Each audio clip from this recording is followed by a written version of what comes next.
नमस्कार, आप देख रहे हैं सुप्रभात सर बलवंत लोधी के साथ। इस समय हम प्रेस क्लब पे मौजूद हैं और हमारे पास करडी सेना के अध्यक्ष जी हैं और मैं इनसे बात करूंगी कि आज यहाँ पे आए हैं और इन्होंने प्रेस वार्ता रखी और प्रेस वार्ता के क्या उद्देश्य है। जी ये बताइए, आज यहाँ पे प्रेस वार्ता रखी, उसका क्या उद्देश्य और क्यों यहाँ पे आए?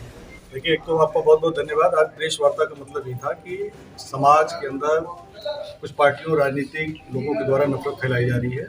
जैसे कि मैं अगर बताऊँ आपको, कुछ मुद्दे थे। इतिहास चोरी किसका हो रहा है? महाराजा सुहेलदेव ब्रज छत्री का। इतिहास चोरी किसका हो रहा है? मेहर छत्री सम्राट मेहर भोज प्रतिहार का। दूसरी चीज़ एट्रोसिटी एक्ट के माध्यम से पूरे प्रदेश के अंदर, चाहे सवर्ण समाज हो, चाहे ओबीसी समाज हो, चाहे खुद एससी समाज हो, वो जो है एक तरह से बहक चुका है। और ये जो मुकदमा बिना जांच के लगाए जा रहे हैं, ये आपस में समाज में नफरत फैल रहा है। सर, ये जो मुकदमा लगाए जा रहे हैं, किनके द्वारा लगाए जा रहे हैं, वो कहाँ लगाए जा रहे हैं? देखिए, ये मुकदमा एससी समाज के द्वारा ही अगर जाकर के, अगर आप जैसे हैं, अगर एससी समाज का कोई भी व्यक्ति आकर के कहता है कि राकेश सूर्यवंशी ने मुझे फलाना कहा, तो मुझे पुलिस आएगी, अरेस्ट करेगी और ले जाएगी जेल, और 6 महीने में जेल, कोई जमानत नहीं होगी और ना ही कोई जजमेंट है, ना ही कोई सुनवाई है। एट्रोसिटी एक्ट जो एक काला कानून बनाया गया था, मैं कह रहा हूँ कि इससे भी सख्त कानून बना दो। 9वीं सूची की जगह और कोई मजबूत सूची को भी बना लो। सीधे सवर्ण समाज को गोली मार दो, फांसी पे लटका दो चौराहे पे तुरंत। लेकिन अगर वो दोषी नहीं है तो वो जब निर्दोष होकर के आएगा तो जो जिन्होंने फंसाया था उनके लिए क्या प्रावधान है?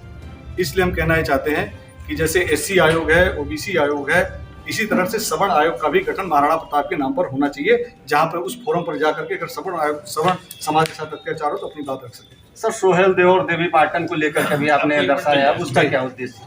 देखिए, सुहेलदेव बैस ये छत्री सम्राट थे। आप पूरा इतिहास उठा करके पढ़िए। बहराइच के बगल में श्रावस्ती जिला है और वहाँ पे भगवान राम के बेटे लव कुश ने वहाँ पे जो है राज किया था। और पूरा जो भारतीय जनता पार्टी का जो कार्यक्रम हुआ था बीजेपी का, जिसमें माननीय प्रधानमंत्री जी थे और योगी आदित्यनाथ जी थे और खुद अनिल राजभर जी जो कैबिनेट मंत्री हैं, चित्तौरा जेल में डेवलपमेंट का काम हुआ था, जहाँ पे सैयद सलार मसूद गाजी को सुहेलदेव बैस ने मारा था, उस वीरस्थली पे वहाँ पर कार्यक्रम हुआ था। उनके इस डॉक्यूमेंट्स में उन्हीं के द्वारा ये छापा हुआ है और उसमें साफ शब्दों में लिखा हुआ है कि सूर्यवंशी छत्री, महाराजा सुहेलदेव सूर्यवंशी छत्री थे, नागवंशी थे। सब कुछ होने के बावजूद भी बाद में इनको कालांतर में फला जाति का बताया गया। तो कहने का मतलब यह है कि इतिहास के साथ छेड़छाड़ न करें। इसी पार्टी के 2 लोग हैं, एक माननीय कौशल किशोर जी हैं जो यहाँ से सांसद हैं और मंत्री भी हैं, वो कहते हैं कि पासी हैं। इसी सरकार में अनिल राजभर जी माननीय मंत्री हैं, वो कहते हैं कि राजभर हैं। तो पहले पार्टी ही तो तय कर ले कि पासी हैं कि राजभर हैं। हम कहते हैं कि छत्री हैं। अगर उनको लगता है कि हम गलत बोल रहे हैं तो हमारे खिलाफ मुकदमा कर दें, हम उनको चैलेंज कर रहे हैं। नहीं बात मानेंगे तो हम खुद कोर्ट में जाने वाले हैं कि जब तक ये चीज़ सिद्ध न हो जाए, आर्कियोलॉजी सर्वे ऑफ इंडिया से इसकी जाँच करा लें। अगर ये तथ्य सही आता है तो आप अपनी जाति को कर लीजिए, अगर नहीं आता है उसके पहले अगर आप मूर्तियां जगह जगह लगवाएंगे तो निश्चित है कि संगठन इसका विरोध करेगा। सर, जैसा कि आप बता रहे हैं कि यह कौशल किशोर जी, भारतीय जनता पार्टी का एक नारा है सबका साथ सबका विकास जी, और आप उन्हीं केंद्रीय मंत्री के ऊपर आरोप लगा रहे हैं, ये कैसे सिद्ध होगा? देखिए, केंद्रीय मंत्री ने, हम तो मोदी जी पे आरोप लगा रहे हैं, हम तो प्रधानमंत्री को कह रहे हैं, ये तो उनके अंदर में मंत्री आते हैं, उनके ऊपर कह रहे हैं कि ये सवर्ण समाज इस संविधान का सबसे अछूत जात हो गई है। जितने भी कानून बनाए जा रहे हैं सवर्णों के खिलाफ बनाए जा रहे हैं। हमारे लिए कोई सुनवाई नहीं। हम किसी भी फोरम पे अगर बात करें हमारी कोई बात सुनता नहीं, क्योंकि जैसे अगर हम बात करने जाते हैं ये तो दबंग हैं, गुंडे हैं, माफिया हैं, मतलब इतनी तरीके से हम लोगों को नवाजा जाता है। जबकि सवर्ण समाज की स्थिति ये दयनीय हो गई है कि उसको शासन प्रशासन भी नहीं सुनता, कोई राजनीतिक पार्टी नहीं सुनती और ना ही उनकी कोई वैल्यू है। तो आज हम अगर किसी थाने में भी जाएँ तो हमारी बात को कोई सुनने वाला नहीं है। तो आज जैसे EWS है, EWS में अगर आपने 10% रिजर्वेशन दिया तो 10% रिजर्वेशन दिया आपने, हम उसका स्वागत करते हैं। आपने उसमें 10% सवर्णों के रिजर्वेशन में ओबीसी समाज को भी डाल दिया, हम उसका भी स्वागत कर लेते हैं। लेकिन SC ST समाज को, जैसे कि अभी 2 साल कोरोना था, कोरोना खा गया, इन 2 साल कोरोना खाने के बाद अब उनकी ओवरेज हो गई, तो आप SC समाज को ST समाज को 3 साल से 5 साल दे रहे हो। तो इस सवर्ण समाज ने कौन सा अत्याचार, कौन सा पाप किया किसको नहीं दे रहे हो? हम तो कह रहे हैं कि 10 साल उनको और दे दो, लेकिन इनके खिलाफ क्यों षड्यंत्र कर रहे हो? तो कहाँ एक देश एक कानून की बात करने वाले को कहाँ है? तो मैं किसी पे आरोप नहीं लगा रहा हूँ, ये हमारी मांग है। राजपूतों के साथ, सवर्णों के साथ अत्याचार बंद करो। अगर अत्याचार बंद नहीं करोगे तो करणी सेना पूरे भारत में, बिल्कुल संगठन हमारा बन चुका है, हर जगह हमारा संगठन है, पूरे भारत में हम आवाज उठाएंगे और बताएंगे कि आप सवर्णों के साथ क्या कर रहे हैं। सर, अभी आल्हा उदल और अन्य महापुरुषों की बात की जाए तो जैसे कि बहुत ही जो युवा वर्ग है जी आल्हा उदल के बारे में नहीं जानता है, तो उसको सर कैसे जागरूक करेंगे? आल्हा उदल के बारे में, अगर बुंदेलखंड के बारे में अगर आप नहीं जानते तो अगर कोई नहीं युवा नहीं जानता तो समझ लीजिए कि उसने अच्छी से पढ़ाई नहीं की, उसने इतिहास के बारे में क्या कुछ नहीं जाना।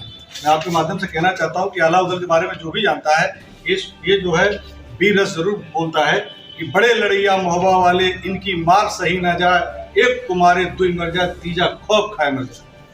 ये अलाउद्दीन की पहचान है।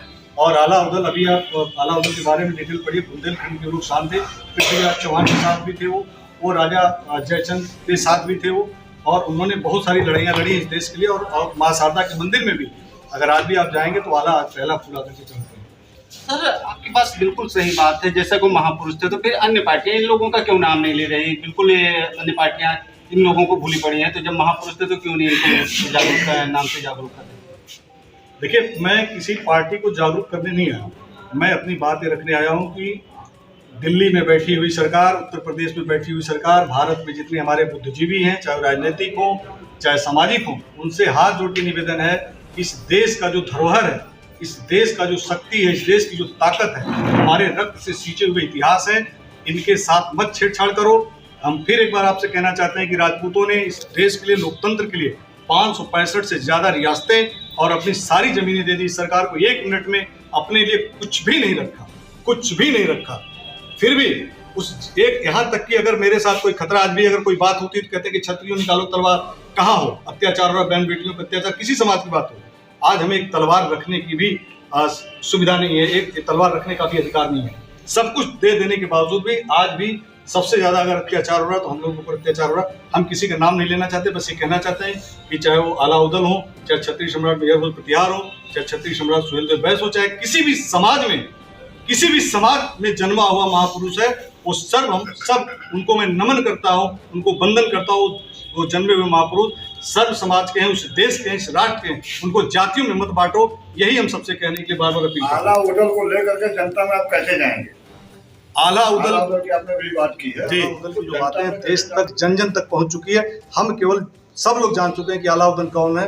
केवल कुछ राजनीतिक पार्टियां, कुछ राजनीतिक करने वाले लोग वोट बैंक के चक्कर में इस चीज को भ्रम फैला रहे हैं। उनका भ्रम दूर करने के लिए आज आपके प्रेस क्लब में, आप प्रेस के माध्यम से, मीडिया के माध्यम से इस सरकार के कान तक पहुंचाना चाहते हैं। बाकी देश के जन जन तक हम पहुंच चुके हैं, वो भी हम पहुंचा देंगे। और कैसे करनी सेना पहुंचाती है इसको भी हम आपको बता के दिखा देंगे। सर हमारे चैनल के माध्यम से लोगों को क्या संदेश देना चाहिए? आपके चैनल के माध्यम से संदेश देना चाहते हैं कि आपका चैनल समाज के लिए बहुत अच्छा काम कर रहा है। आप अपनी इसी तरह से आवाज़ बेफिक्र होकर के मजबूती के साथ उठाइए, और जैसा आप पहले अच्छा काम करते आ रहे हैं उसी तरह से करिए। और मैं आपके माध्यम से ये कहना चाहता हूँ कि हमने जो बात आपसे की है, इस समाज के लिए, देश के लिए, राष्ट्र के लिए, इन बातों को जनता तक, जन जन तक, सरकार तक पहुँचाए। यही आपसे निवेदन है और यही आपसे प्रार्थना है। यूपीएससी की तैयारी कर रहे दिल्ली में यूपीएससी की तैयारी कर रहे जो बच्चे, जो 2 साल कोरोना में खत्म हो गया, वो आंदोलन कर रहे थे, वहाँ पे अपनी बात रख रहे थे, अपनी मांगे रख रहे थे दिल्ली के अंदर।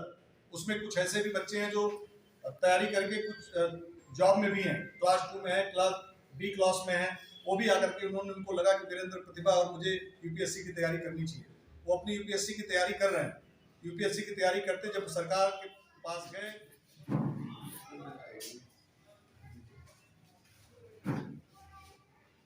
तो IAS PCS की तैयारी कर रहे हैं, इस देश की रक्षा के लिए, देश की सुरक्षा के लिए, इस देश के मान सम्मान स्वाभिमान के लिए शिक्षा के माध्यम से आगे बढ़ना चाहता है। उनको पुलिस वाले जूते से पीट रहे हैं, उनको घसीट करके ले जा रहे हैं। ये देश का सबसे बड़ा